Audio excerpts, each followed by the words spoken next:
How we doing, guys? Welcome to another edition of the Browns. We bring you the freshest and tastiest in all that brews, each and every episode. Now, you know this is just the little craft beer review segment of a much bigger ideal, which is Brewed There, Drank That. My name, of course, is Glenn, and today we are keeping it local, trying to be local-vores. We're swinging out the Jailhouse here in Hampton, Georgia. The guys at Jailhouse do fine work. And this is no exception. This is a release from their solitary confinement series. It's called Smokey Wheat. And you can see there's a delightful little reference to Smokey here on the label. It comes in at 5.5% alcohol by volume, and it is kind of in between like a Dunkelweiss and like a Schwarzbier. So it's more like Dunkelweiss because the smoke isn't really presented per se.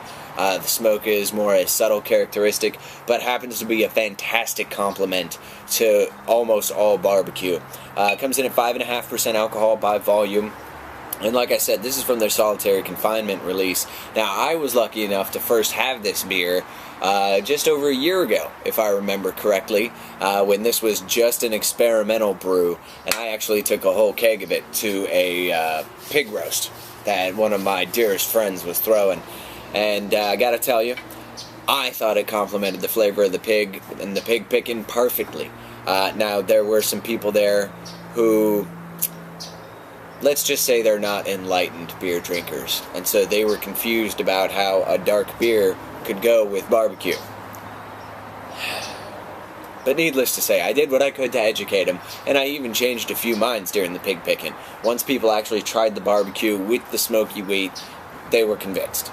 So, that being said, you can see it pours a gorgeous dark brown with little tints of, it's almost black actually, with little tints of red around the edges. The head kind of breaks down pretty quick, and on the nose I get malt. It's a malt-driven bouquet. There may be a little hop in there right at the end, but not much at all. In fact, if I remember right, this is pretty low on the IBU scale. If I remember right, this is only like 15, 20 IBUs. So for you folks who aren't ready for hop bombs, it's not a bad way to go.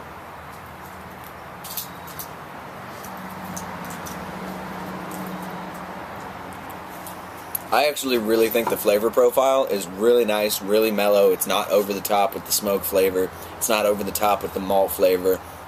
So it's still relatively easy drinking, and yet it could be a great way to introduce folks to some of the more assertive styles that you would go from this to next. But nice touch of caramel malt, at least I'm guessing, from the mouthfeel, and you get a nice little presentation of smoke, and it's not overpowering. You get a bit of it at the beginning, and then the caramel kind of takes over for the middle of the palate, and then it goes back to just a little hint of that smoke at the end.